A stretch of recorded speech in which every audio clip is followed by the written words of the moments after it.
All right. Hi, everyone. Thanks for your patience. Getting started here.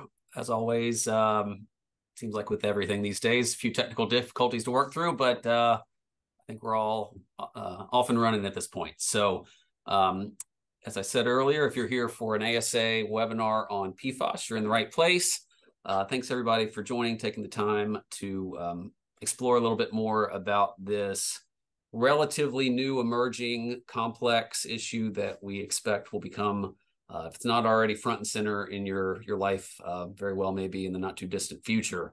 In my head, keep comparing this to Prop 65, which I think many of us are very familiar with, except even more complicated and being replicated well outside of just the state of California. So certainly an issue that already has received a lot of attention, primarily at the state level, somewhat at the federal level to varying degrees, and likely will in the near future. So one that us as an industry, and sport fishing industry, obviously caring about the environment and wanting to ensure that we are minimizing our footprint and negative impacts to the environmental health and certainly to human health too, but also have to operate in a sustainable business environment and want to make sure we're able to navigate through complexity of regulations that may be coming. So ASA is, we put together some resources a few months ago, put on our website to help get more folks paying attention to this issue and some initial steps to sort of look through your supply line, ask some questions about your production and begin to understand what implications this issue might have for yourself and your business. But recognizing that more is to come on this. We're pleased to have with us James Pollock, who's an attorney with Martin Law and who specializes in a variety of things, but including PFAS, the regulatory landscape, has worked with others in the outdoor recreation space, certainly knows this issue extremely well, and has been gracious to lend his time and expertise to us here on this webinar to help kind of lay the groundwork of this issue and what's to come, and hopefully answer some questions. To that point, appreciate everyone. Looks like they're doing a great job of staying muted and turning their video off at this point. We will let James go through some slides here in a minute, and when he's done with his presentation, we will do Q&A at the end, which we can do a couple of different ways. On the slide here is a screenshot of what your screen should look like if you've got Zoom up. So a couple ways you can ask questions is either through the chat feature. You can see one of these orange or yellow circles is where the chat box is. You can type in a question there whenever you'd like. We'll get to them at the end, but if you've got something you don't want to forget, you can type it in during the presentation. We'll get to it at the end, or when we do get to Q&A, if you'd rather ask your question with your voice, you can raise your hand and I'll call on folks as they come through, and you can unmute yourself and ask your question that way. So either in the chat box or at the end, raise your hand and I'll call on you. So with that, I'm going to turn the controls over to James and allow him to run through some slides, and then circle back to myself. So, James, I am attempting to make you host. Hopefully that works.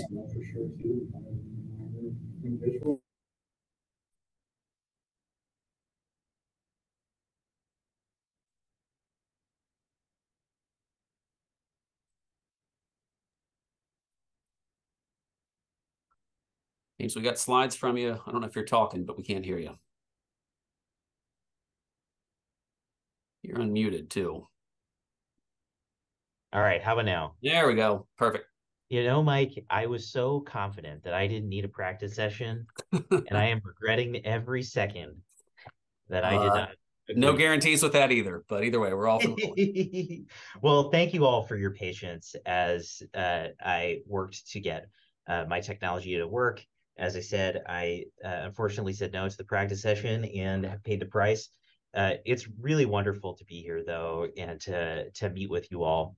Let's talk about PFAS. As Mike mentioned, my name is James. I'm an attorney at Martin Law. We're an environmental law firm, and we focus on environmental issues. And we've been working on the PFAS issue specifically for about a decade now. It started out in the drinking water context and has really shifted into what's within my purview, which is a consumer products practice. I advise consumer product manufacturers like yourselves on compliance with all these new laws that are coming up in the PFAS realm. Uh, I think this is a really fascinating issue for the industry, especially because of the reliance on PFAS for things like waterproof qualities. So it's something to be paying attention to. And as Mike said, it's spreading across a number of different states, these kinds of regulations. So something to keep track of, and a little bit more complex than Prop 65. But let's go ahead and dig in here. Um, I start here, and different audiences have different familiarity. I'm not going to dive too deep on this, but I think it's useful just to talk about what are PFAS. You may have heard a number of different terms for PFAS. There's PFAS, there's PFCs. You may have heard about specific PFAS chemicals like PFOA or PFOS, PFOS, PFOA. All of these are individual terms for a family of chemicals known as PFAS. They're synthetic, meaning they're artificial, man-made. They're highly mobile. They move around in the environment through air and water, and they're very persistent chemicals. Sometimes you'll hear the term forever chemicals as a nickname for these because they last geologic time scales. Uh, they there are thousands of these, depending on the definition you use, anywhere from 8 to 13,000 of them, with varying degrees of commonality. And they have all kinds of really useful properties, which is why they are used in so many different items. They're simultaneously oil, stain, grease, and water repellent. I think you can think of a few uses. Like, you don't have to be a chemist to see that that's a really useful set of properties there. I could have a pair of pants that not only repel the grease from my cheeseburger, but also the water that I spilled on them, or more relevant to the industry, uh, you can both get into the water and then come out and gut a fish and not have the stain remain on your pants. They're also non-reactive and stable, meaning that they don't react to things in their environment. They make a good barrier. Um, they're heat resistant, and that can be really helpful for a number of different properties. Uh, and they're very durable. So they're used for applications of durability, things like climbing rope, for instance, when you want to make something that's really durable, that can withstand a lot of different elements. PFAS can be super useful for that. Oh, we got someone. There we go. Another aspect of them is that they are great at reducing friction as well. And that is a potential use case relevant to this industry. Things like spools might be using, or reels might be using PFAS as a lubrication. In the bike industry, PFAS are used for bike grease. There are some bike greases that are up to 20% made of PFAS. It's a really useful chemical. And as a result, we're seeing its use across a number of different industries, not just the outdoor industry, but cookware, paint, cosmetics, firefighting foam, textiles, food packaging. Wherever you test for it, there's some likelihood that you're going to find it. And as a result of, let's see, there we go. As a result, we're finding PFAS in all kinds of different places in the environment. Research has also found that certain PFAS chemicals, the research is limited to a small pool of chemicals, especially the older chemicals, things like PFOA and PFOS. Research has begun to link those chemicals to uh, uh, various types of cancer, reproductive harm, all kinds of different diseases. And although the literature is mostly limited to a few of these chemicals, the literature is expanding. It's difficult for researchers to do so many at one time because there are thousands of these chemicals. But as the literature advances, we're finding more and more links between more and more of these chemicals and different diseases. That combined with the pervasiveness of these chemicals in the environment, the mobility of these chemicals, the stability of these chemicals means that they move freely through the environment from where they're produced to the consumer goods that use them, human exposure, food exposures, environmental exposures. We're finding PFAS chemicals in places as varied as the Arctic tundra, base camp of Mount Everest. It's in 90, I think it's 98% of Americans' blood contains PFAS. It's everywhere. And the growing health concerns and the growing recognition of their pervasiveness in our products and environment have led to a growing set of regulations. I think there are a number of different potential applications of PFAS relevant to the American Sport Fish Association's members. Textile applications is one of the more clear and obvious ones to me. Textiles have long been had PFAS applied to them to get waterproofing qualities, but also oil resistance, stain resistance, blood resistance. Initially, it was these C8 chemicals, meaning there are 8 carbon atoms in these PFAS. These long chain PFAS might be another term that you've heard. Those chemistries have mostly been phased out for what are known as short chain or C6 or even C4 chemicals. They're still PFAS, they're still regulated, but those are pretty frequently used in the industry for anything from waders to waterproof shorts, shirts, jackets, you name it. It's a very frequent chemical to be found in DWR, durable water resistant chemicals.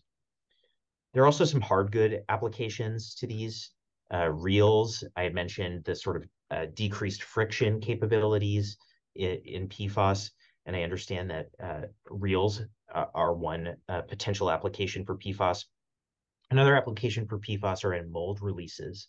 So anything made of plastic or even molded metal could use PFAS as sort of a liner.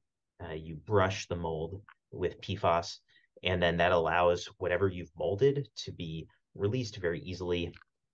Those are all potential sources of PFAS use and PFAS contamination within the industry.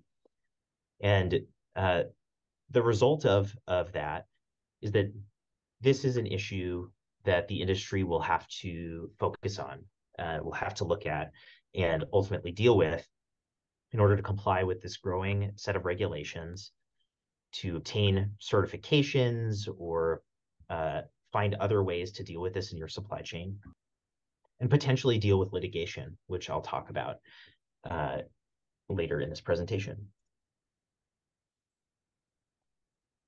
So this growing regulatory framework that we're seeing, I think there are a few trends that we can already draw even early on in their evolution.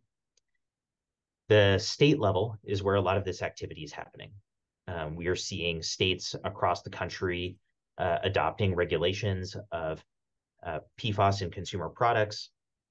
With that said, federal activity is also growing, and I'll talk a little bit about that in detail, but it's much slower than at the state level. We're seeing a shift from the water and cleanup context, a focus on drinking water contamination as a major source of exposure to humans, to consumer products, with a focus on categories where PFAS are traditionally used. We're seeing a lot of food packaging laws, textiles laws, cosmetics laws, things like that. These laws are drafted in really different ways. Some of them focus on specific chemicals, like they might regulate PFOA or PFOS as these older, more readily understood as toxic chemicals, or they might regulate a product category like cosmetics, like textiles, or they target all of the above. Maybe they target all PFAS as a family, or they target all products. And we're generally seeing 3 types of regulations. We're seeing reporting regulations, labeling regulations, and straight up bans, prohibitions. Let's go ahead and dive into a few of these relevant. Oh, relevant to the industry. I guess the first thing is I have this slide. This is always a fun one. I always forget I put this in. These are all the state regulations that have been put into effect for consumer products with regard to PFAS, all in one place. And we have, as you can tell, a lot of them. This graphic gets updated with some regularity.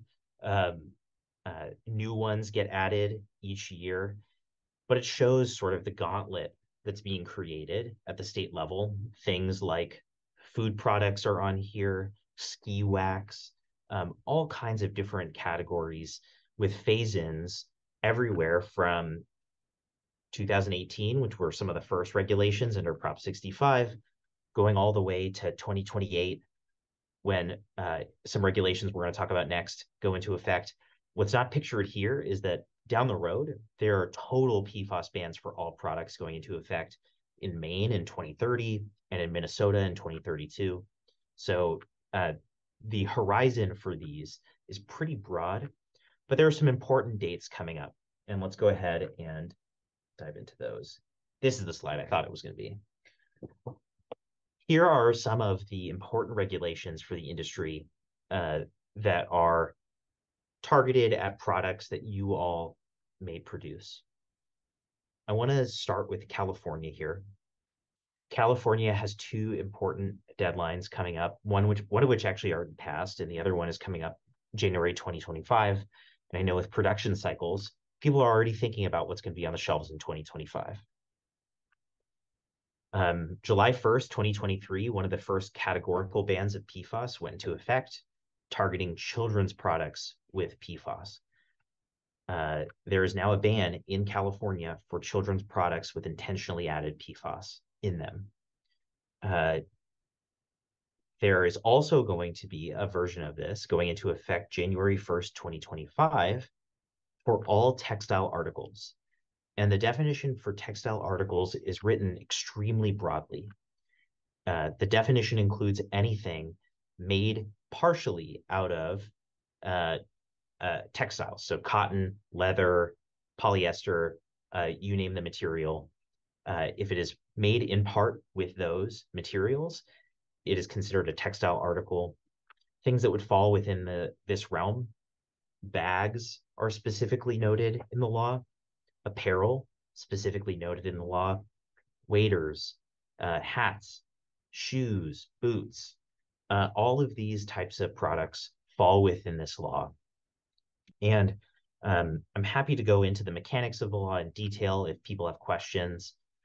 One of the important nuances of this law is that there is an exemption for outdoor gear for extreme wet weather conditions.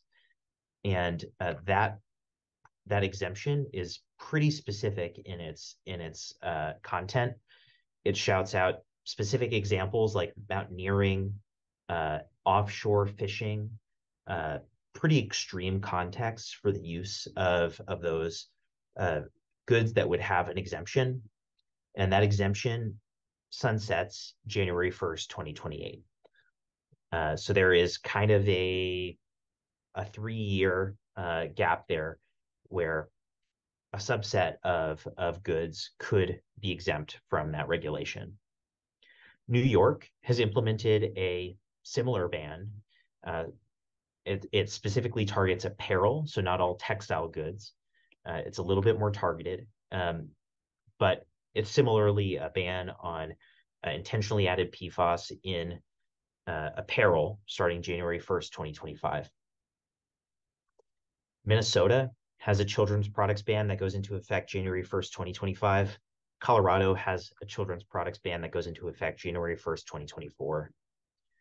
Washington is examining its own potential regulations. It's currently going through the rulemaking process, but they're considering regulations not only of apparel, but also outdoor gear, which they haven't yet defined. That's going to be part of their process. But that rulemaking could target additional products within the sport fish industry that would be important to know. Some interesting features of these laws is that they tend to focus not only on manufacturing, but also the sale of the product and the offer for sale of the product. So if I am a consumer in California and I'm able to buy your product online or something like that, that is an offer for sale that is potentially a violation of the law in California.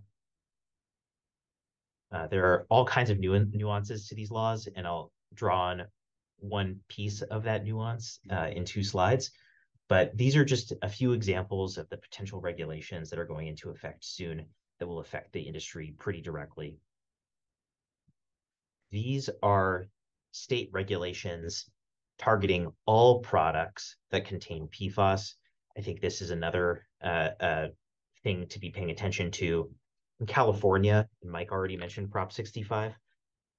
Prop 65 is starting to name PFAS chemicals, and they're pretty specific PFAS chemicals. They're PFOA, PFOS, PFNA. There are another few that are under consideration for adding.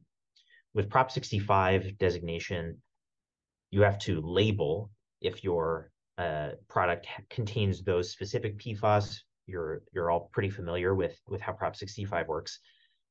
What's challenging is that although Prop 65, you can label to avoid potential liability for having even trace amounts of a substance in your product.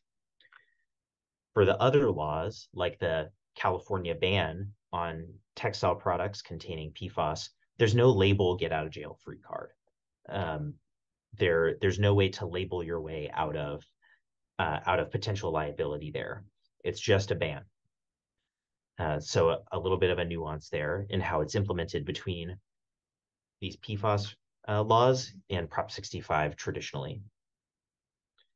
In Minnesota and Maine, they have both implemented reporting requirements for PFAS in products.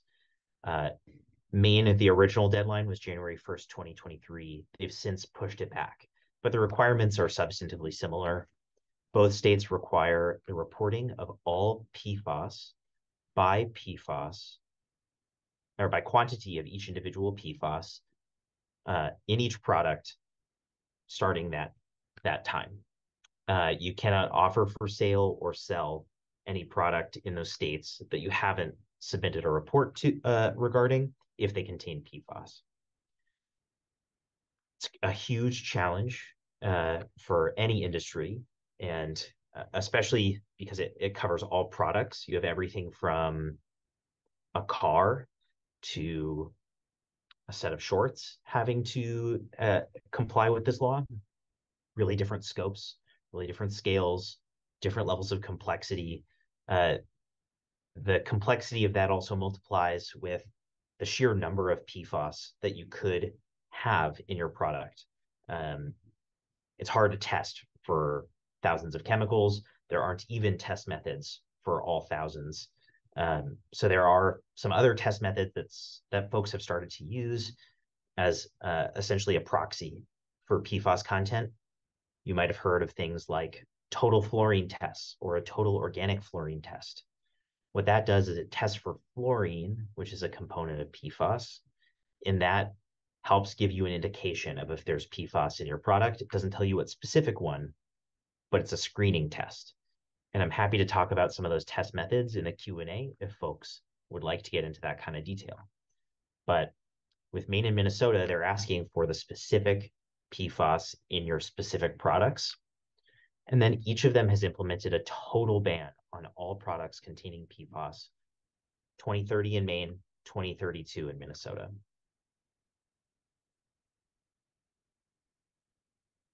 There are a lot of nuances because of this sort of state patchwork that's growing in the way that each state is implementing their own law. I think a useful example is how they even define PFAS. Each one has implemented their own definition of what's actually being regulated. In Washington, for instance, there's been a recognition that intentionally added PFAS, which is usually what's being regulated here, the stuff that you add to your product to try to get an effect. It's you're intentionally adding it to get a function like waterproofness. And it is not chemicals present because of recycled materials, which is something that folks have been experiencing. If you're using recycled materials, like you're taking recycled cotton or recycled polyester or recycled whatever, and you're using it in your product, there's concern that that might introduce contamination. Washington has specifically exempted any contamination arising from that. In California, they've taken a similar approach about the purposeful effect. It's a PFAS that you've added to achieve a technical function in your product. But they also have sort of this backstop of 100 parts per million of total organic fluorine. If you have more than that in your product, no matter where it comes from, if it's inadvertent or it's cross-contamination or it's contamination from recycled material, you still fall into this law as a violation. So these kinds of thresholds become important as you're implementing a compliance framework.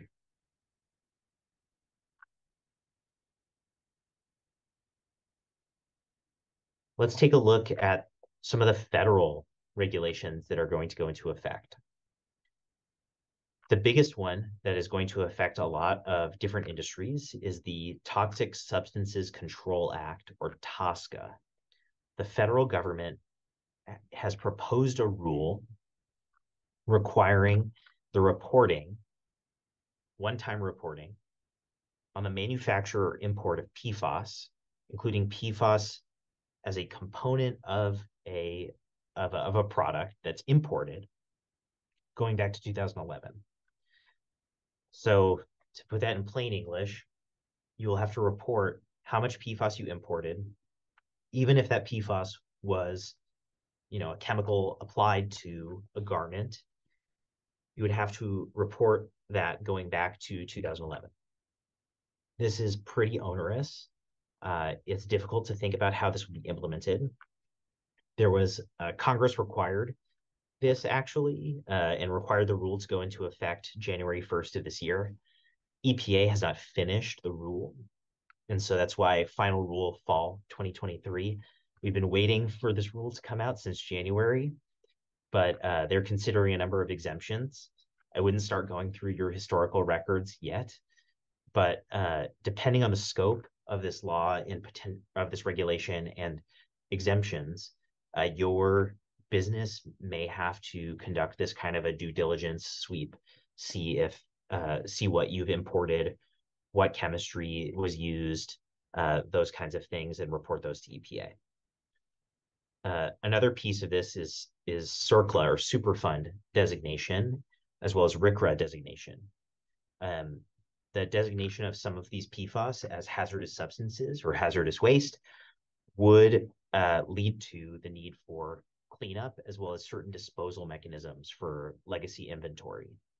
Right now, the focus of this has been on PFOA and PFOS, those sort of older chemicals, but it could expand beyond those chemicals. So down the road, depending on, I know inventory is a big issue for the industry, thinking ahead, what do we have in our warehouses? How long is it sitting there?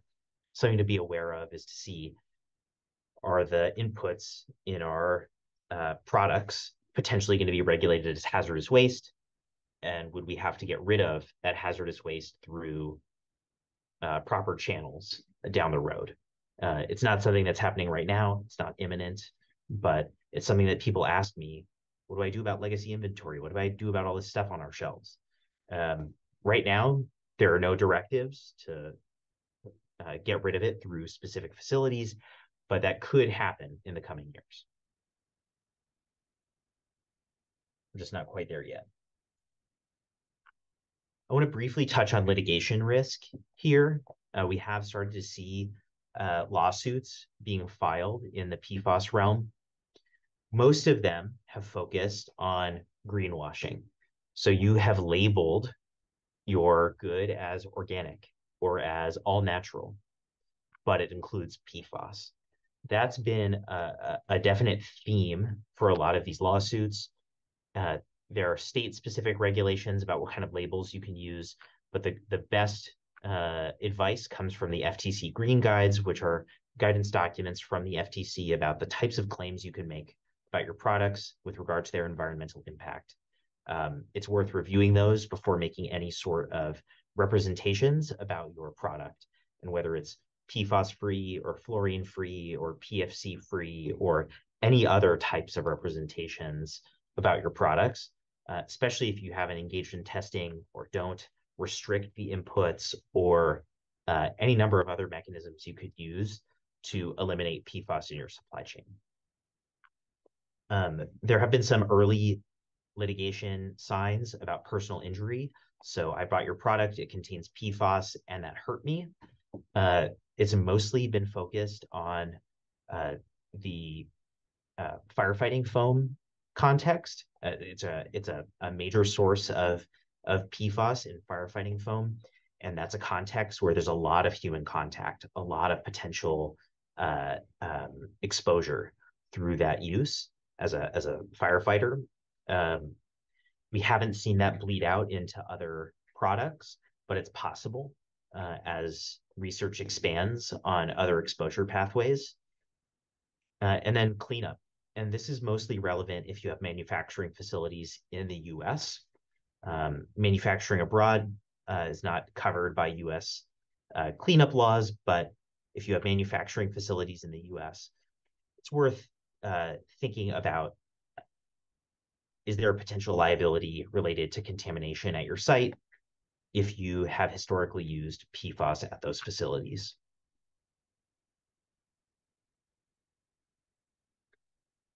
And with that, I really did want to keep this a relatively short presentation. I know we ran through a lot, but I'm happy to talk about any of these aspects in more detail and answer questions. I wanted to leave plenty of time for Q&A. And thank you all so much again for the invitation to speak. And I look forward to speaking with you all some more. Thanks, James. I don't know if it's possible for you to shift me back to host. Yeah, I think frankly, I can even necessary. But there yeah, you reminder, if folks have questions, type them in the chat box, or if you want to use the raise hand function, I'll call on you to unmute and ask your question.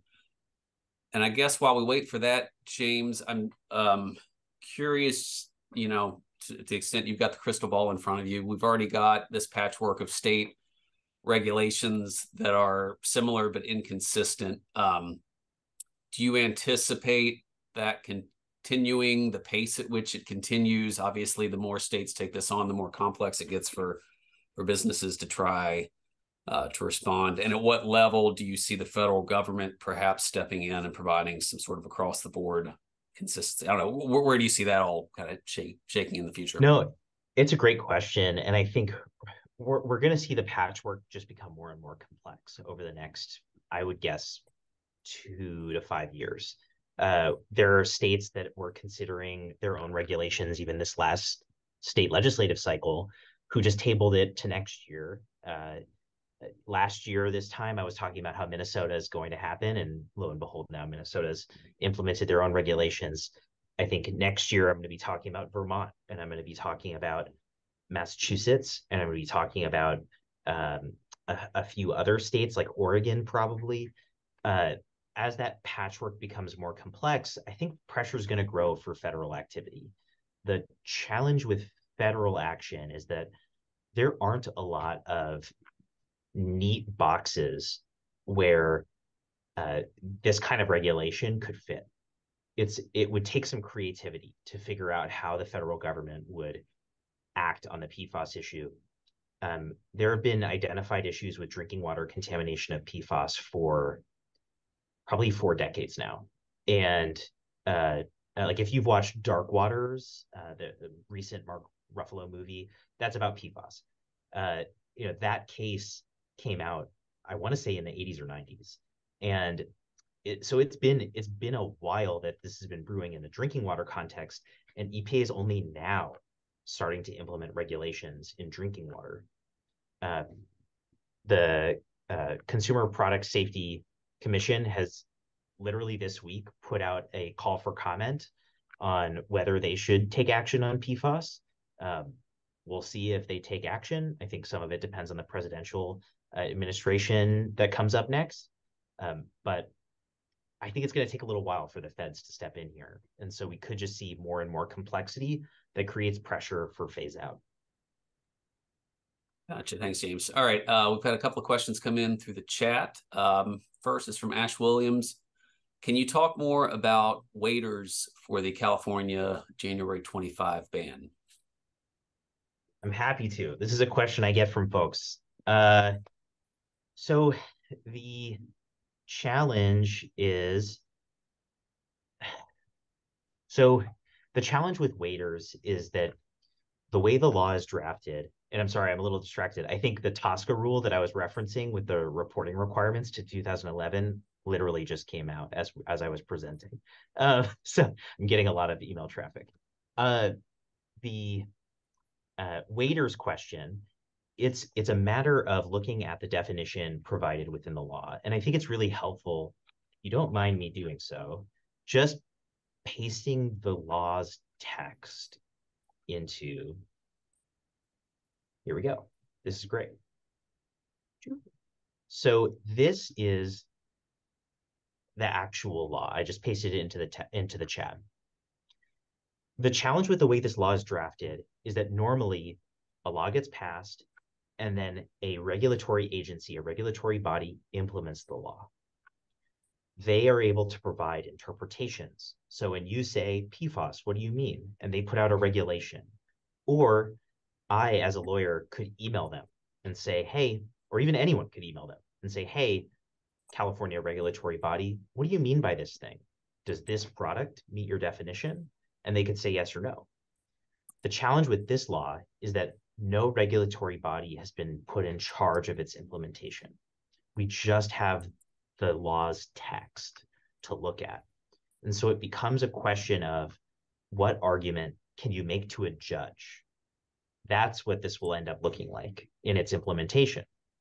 So when you're thinking about claiming this exemption for your product, whether it be waders or some sort of like deep water suit that you've got or a mountaineering jacket, you have to look at this definition as your North Star. And it says outdoor apparel for severe wet conditions.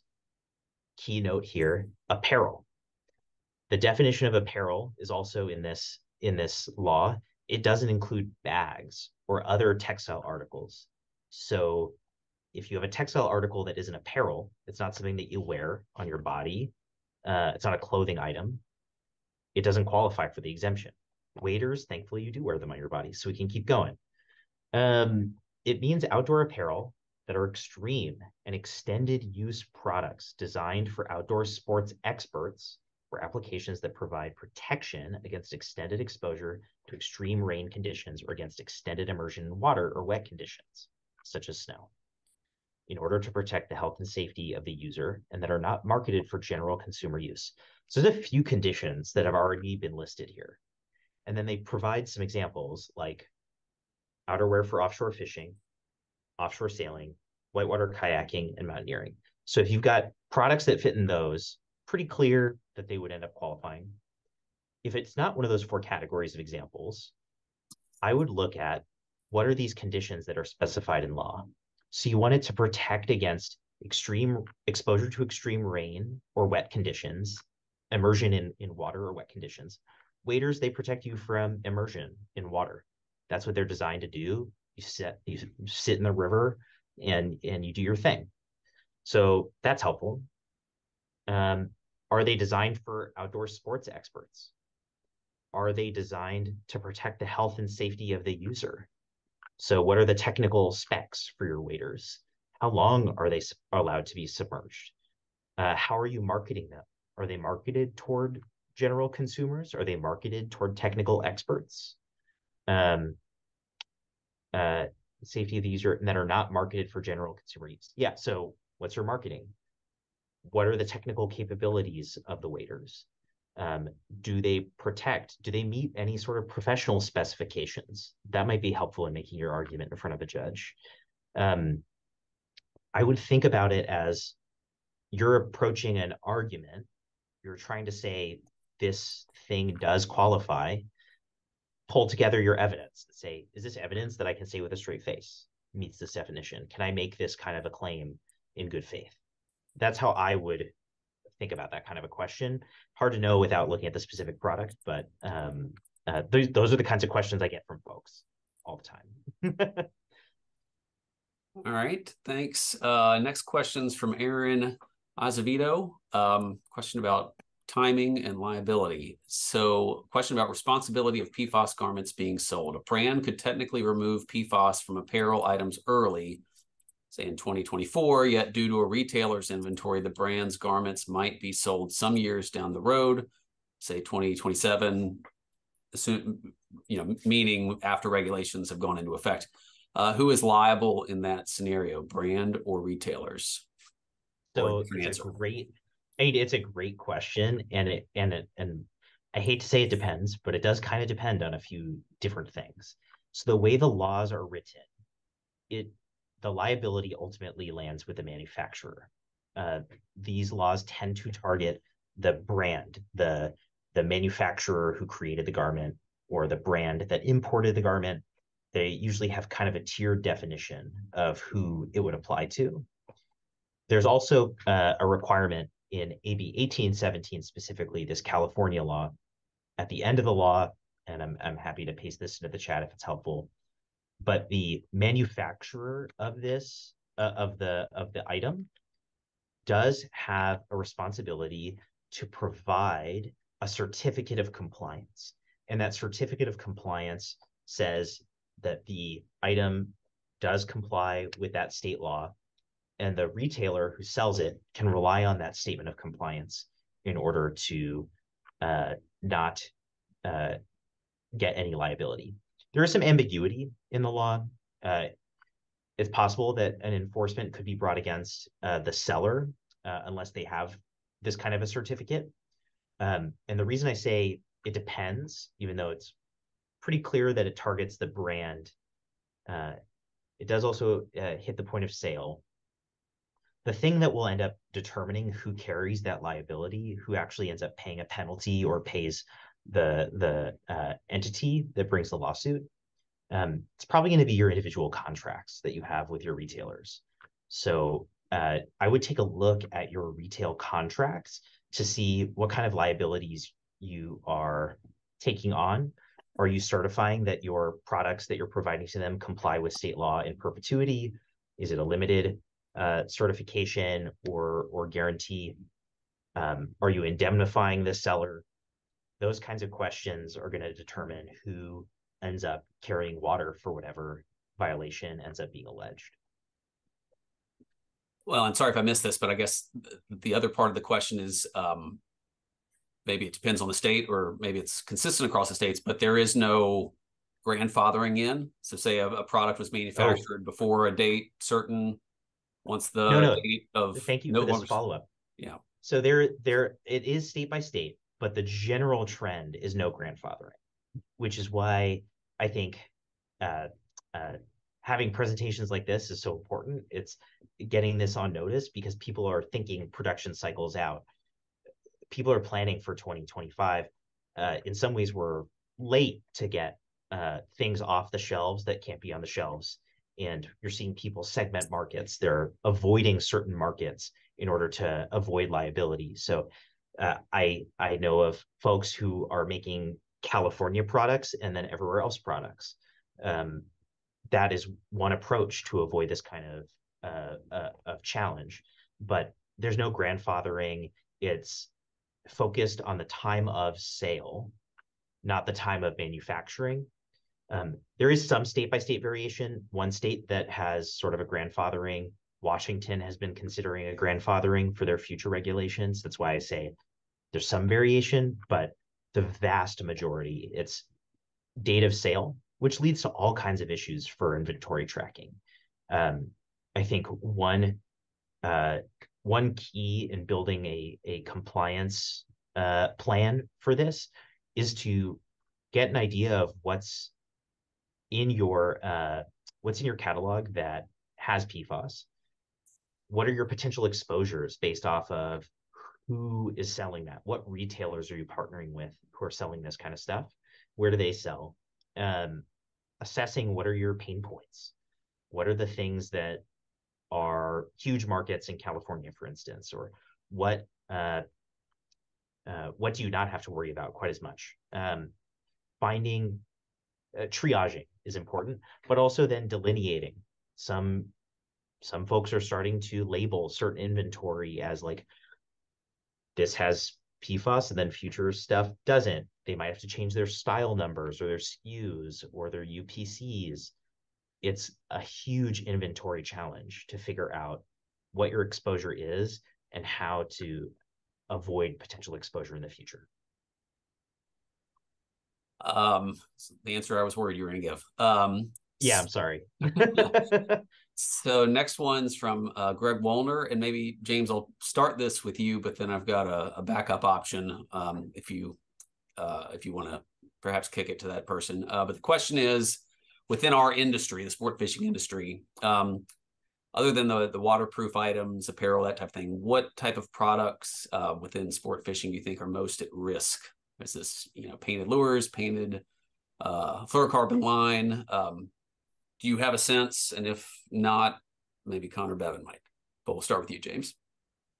No, so this is a great question, and I will be honest, the fluorocarbon line is something that I've had several debates with colleagues about whether or not it would constitute PFAS under the definitions of the state laws. And I would love if someone wants to, like, this is more of a personal thing. If someone knows the chemical composition of a fluorocarbon line, like, please send me an email. The way that the laws are drafted, it's at least and here I can just actually pull one up.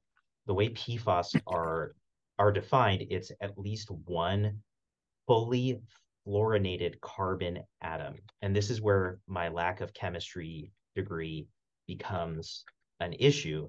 I would love to know if fluorocarbon line would qualify as PFAS under that definition. If it does, that's a great call out.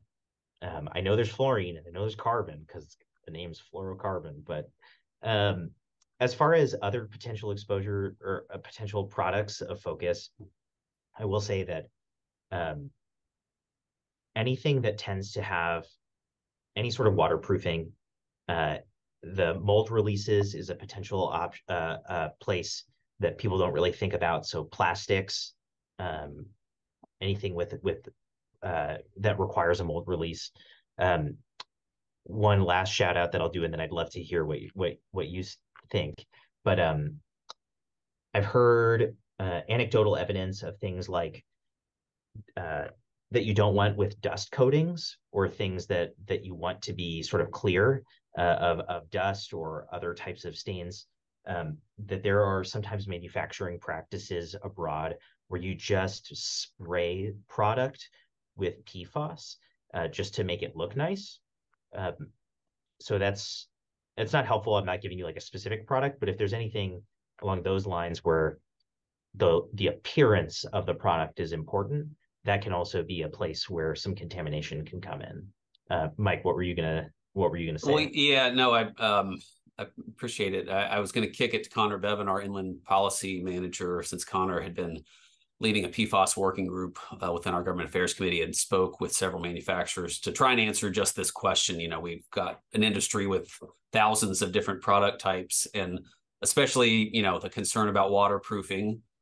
Most of these products are used in water, and therefore waterproofing's a pretty common component. But Connor, I don't know, is there anything you sort of gleaned from your discussions with some of the manufacturers you talked to of were there any sort of commonalities of different product types that triggered more often than not of perhaps being in this PFAS concern? Yeah, I mean, Greg, your comment and James, what you just mentioned really kind of hits on, I would say, a good majority of a lot of the potential product categories.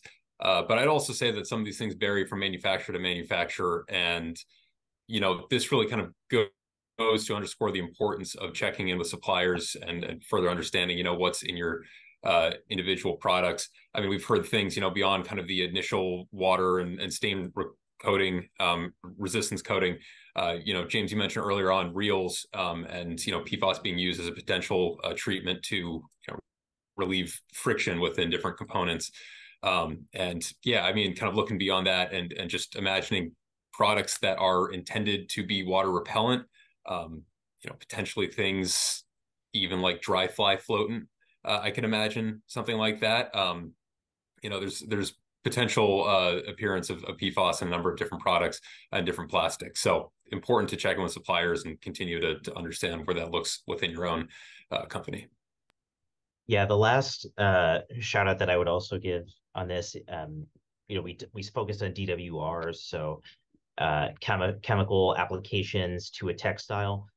Membranes is another potential source. So if your product uses a membrane that traditionally used PFAS in its formation and would qualify under the definitions of PFAS that are adopted by states.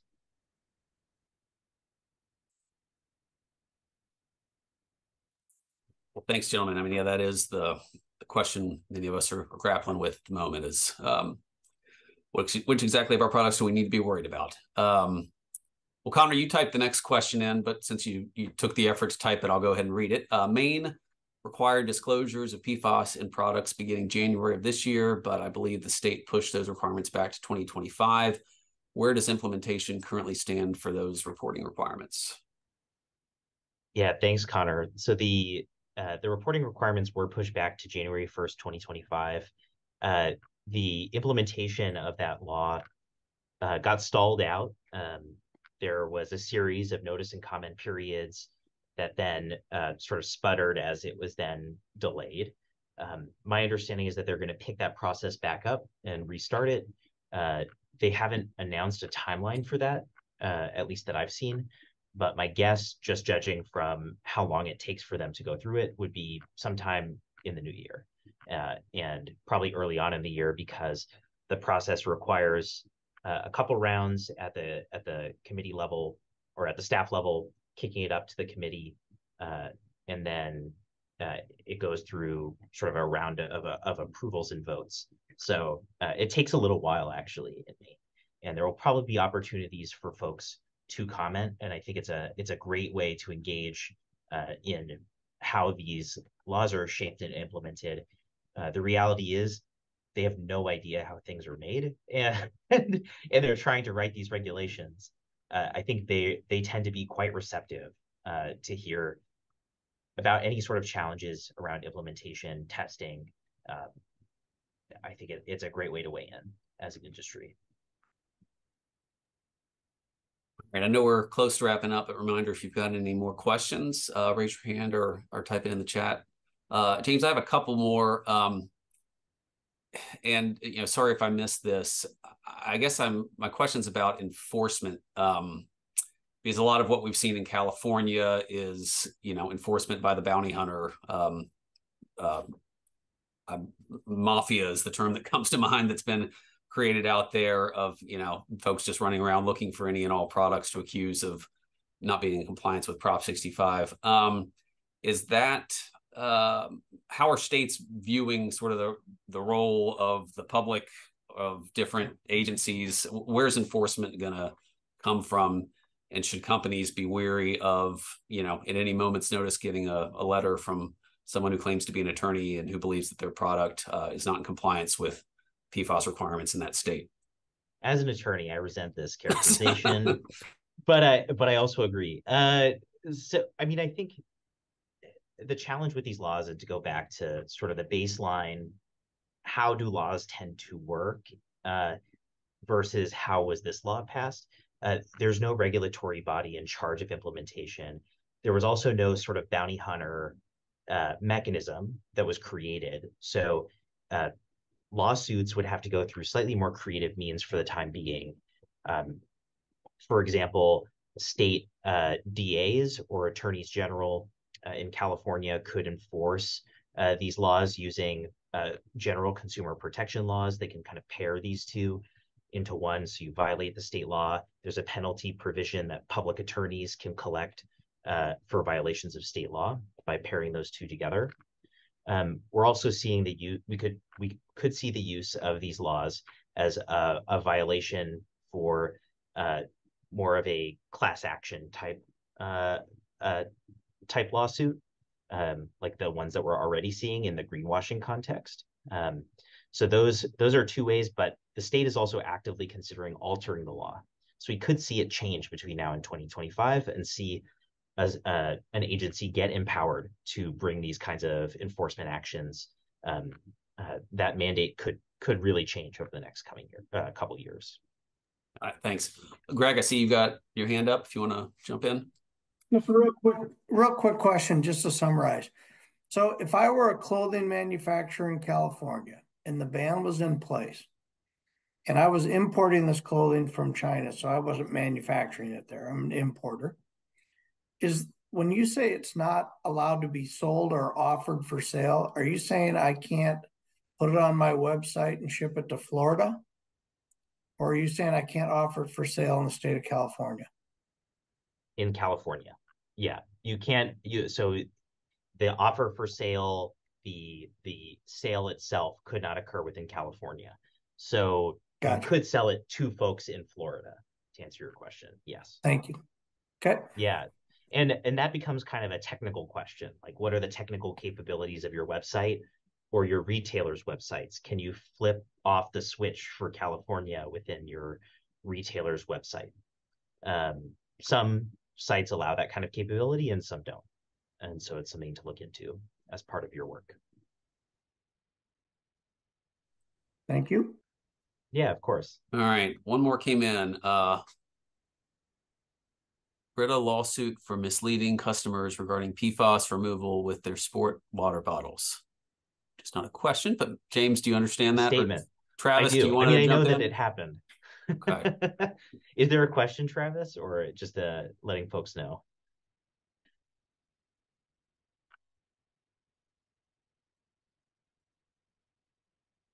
I guess. We're just letting folks know.